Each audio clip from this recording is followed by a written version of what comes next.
কিছু মূল্যবান ইনফরমেশান যেগুলো সকলেরই জানতে পারো এবং সকলে সেগুলো নোট করে নিতে পারো। এছাড়া ক্লাস 10-এর যারা স্টুডেন্ট আছে তারা তো অবশ্যই দেখতে পারো। আচ্ছা দেখো, 1813 এটা চার্টার অ্যাক্ট। এখানে বলা হয়েছিল 1,00,000 টাকা ভারতীয় শিক্ষায় ব্যয় করা হবে এবং এই নিয়েই জনশিক্ষা কমিটি গঠন করা হয় 1823-এ এবং সেই কমিটির পরেই কিন্তু প্রাচ্য পাশ্চাত্য দ্বন্দ্ব শুরু হলো, কারণ প্রাচ্য ক্ষেত্রে এই অর্থ ব্যয় করা হবে না, পাশ্চাত্য শিক্ষার কাজে ব্যয় করা হবে, এই নিয়ে দ্বন্দ্ব।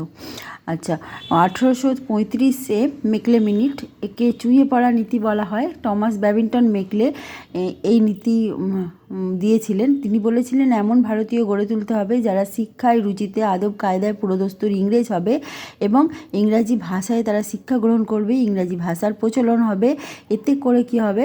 এতে করে ভারতীয়রা কিন্তু ইংরেজ অনুগত হয়ে পড়বে এবং চুইয়ে পড়া নীতি এখান থেকেই আসে। চুইয়ে পড়া নীতি এই জন্য যে সমাজে কিছু মানুষ, মুষ্টিমেয় মানুষ শিক্ষিত হবে এবং তাদের আদব কায়দা, চলন বলন সব কিছু দেখে অন্যরা ইন্সপায়ার হবে, ঠিক আছে, তারাও শিক্ষিত হবে। আচ্ছা, 1854-তে উডের ডেসপ্যাচ ভারতীয় শিক্ষাক্ষেত্রে উন্নতির সূচনা হলো। একে ম্যাগনা কার্টা বলে। তখন ডালহৌসি গভর্নর ছিলেন। প্রাইমারি থেকে উচ্চশিক্ষা পর্যন্ত ঢেলে সাজানো হলো। ঠিক হলো প্রাইমারি শিক্ষা মাতৃভাষাতে হলেও হায়ার এডুকেশন হবে ইংলিশে। 1857-এ 3টি কলেজ প্রতিষ্ঠা হলো, বিএমসি বলা হয়। বিশ্ববিদ্যালয়গুলো প্রতিষ্ঠা হলো এবং 3টি বিশ্ববিদ্যালয় প্রতিষ্ঠা হলো, বোম্বে, মাদ্রাজ এবং কলকাতা। এর আগে দিল্লিতে বিশ্ববিদ্যালয় প্রতিষ্ঠা হয়ে গিয়েছিল, সেটা হচ্ছে 1922। এরপরে 1857-তে কিন্তু বিএমসি মানে বোম্বে, মাদ্রাজ, কলকাতা এবং 1922-এ দিল্লিতে। 1902 ইন্ডিয়ান ইউনিভার্সিটি কমিশন এলো।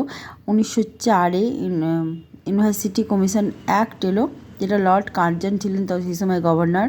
1925-এ অ্যাসোসিয়েশন অফ ইন্ডিয়ান ইউনিভার্সিটি স্থাপনা হলো, AIU। আর 1945-এ সার্জেন্ট রিপোর্ট হলো, যেটা ইউনিভার্সিটি গ্রান্ট কমিশন স্থাপনা হলো এর মাধ্যমে, কিন্তু এটা কিন্তু ইউজিসি নয়। আচ্ছা, 1948-49-এ রাধাকৃষ্ণন কমিশন গঠন হলো। সর্বপল্লী রাধাকৃষ্ণন ছিলেন এর চেয়ারম্যান। ইউনিভার্সিটি কমিশন, যেটা এডুকেশন কমিশন, এই কমিশনের জন্য এই কমিশন কী করলো? ইউজিসি করার জন্য রেকমেন্ড করলো, ঠিক আছে। আচ্ছা, এরপরে 1952-53 ইউজিসি স্থাপন হলো। 28শে ডিসেম্বর, তারিখটা হচ্ছে 28শে ডিসেম্বর। এটি একটি সাংবিধানিক সংস্থা। আচ্ছা, 1956-তে ইউজিসি হয়ে গেল স্ট্যাটুটারি বডি, স্বয়ংক্রিয় সংস্থা, ঠিক আছে। আচ্ছা, এবার 1952-53-তে মুদালিয়ার কমিশন সুপারিশে প্রতিষ্ঠিত হলো সেকেন্ডারি এডুকেশান। 1964-তে কোঠারি কমিশন, শিক্ষার জন্য একটা বিরাট অবদান আছে কোঠারি কমিশনের, ঠিক আছে। আচ্ছা, এর আগেই 1906-তে জাতীয় শিক্ষা পরিষদ গঠন হয়েছিল। বেঙ্গল কলেজ স্থাপিত হয়েছিল, বর্তমানে যেটা যাদবপুর কলেজ। কোঠারি কমিশনের সময় ইন্দিরা গান্ধী ছিলেন প্রধানমন্ত্রী। এই কমিশনের প্রথম সুপারিশে এডুকেশনাল পলিসি 2020 সালে নিউ এডুকেশন পলিসি গঠন করা হয়। ভারতীয় সংবিধানে 12টি শিডিউল আছে।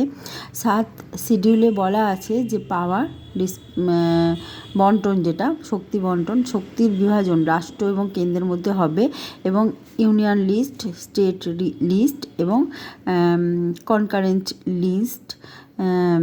এবং এখানে যেটা হচ্ছে শিক্ষা কিন্তু এখন যৌথ লিস্টে আছে, আগে শুধু রাজ্যের অন্তর্ভুক্ত ছিল। আচ্ছা, যেটা হচ্ছে 2020 মানে এনইপি 2020, নিউ এডুকেশন পলিসি 2020, সেখানে বলা হয়েছে 5+3+3+4 এই ফরমেশন অনুযায়ী স্টেজটা সাজাতে হবে। যেমন হচ্ছে অঙ্গনারী 3 বছর,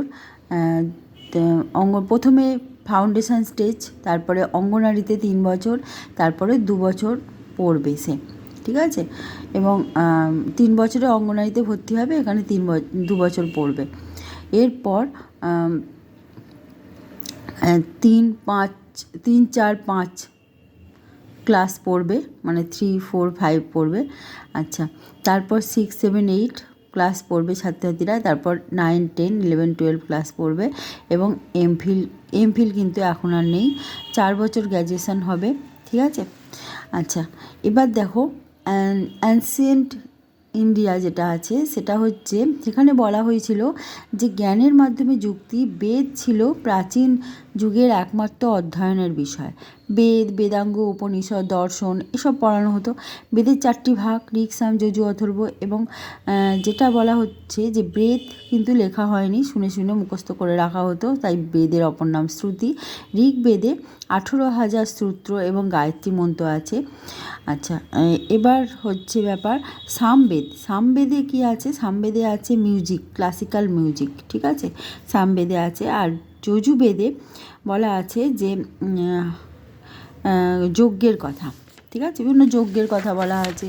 আচ্ছা, এবার অথর্ববেদে আছে যে আয়ুর্বেদ, ঠিক আছে, আয়ুর্বেদ সংক্রান্ত সমস্ত বিষয় আছে, এবং 6টি বেদাঙ্গ আছে। 6টি বেদাঙ্গ হচ্ছে শিক্ষা, কল্প, নিরুক্ত, ছন্দ, জ্যোতিষ এবং ব্যাকরণ। শিক্ষা নাক, সিম্বল, কল্প হাত, নিরুক্ত কান, ছন্দ পা, জ্যোতিষ চোখ, আর ব্যাকরণ মুখ। আচ্ছা, প্রাচীন যে বিশ্ববিদ্যালয়গুলো আছে সে সম্বন্ধে কিছু বলি। প্রাচীন বিশ্ববিদ্যালয় নালন্দা, এটা বিহারে আছে, মহাযান বৌদ্ধদের পড়ানো হতো, ঠিক আছে। আচ্ছা, বল্লরী, এখানে হিনযান বৌদ্ধদের পড়ানো হতো। তক্ষশিলা মেডিকেল সায়েন্স, ন্যাক বিশ্ববিদ্যালয়ে ডিগ্রি প্রদান করে। ইউজিসি স্থাপনা হয় 1953-তে, 56 সালে 1956-তে এটি স্ট্যাটুটারি বডি হয়। ন্যাক এর ফুল ফর্ম হচ্ছে ন্যাশনাল অ্যাসেসমেন্ট অ্যাক্রিডিটেশন কাউন্সিল। নীতি আয়োগ একটি এক্সিকিউটিভ বডি। রুসা মানে কি? রাষ্ট্রীয় উচ্চশিক্ষা অভিযান, ঠিক আছে। এসএসএ সর্বশিক্ষা অভিযান, এটা প্রধানমন্ত্রী অটল বিহারী বাজপেয়ী আমলে হয়েছিল। আশা করছি এটুকু কিন্তু একটা ইনফরমেশান বা জানার জন্য কিছু তথ্য প্রদান করা হলো।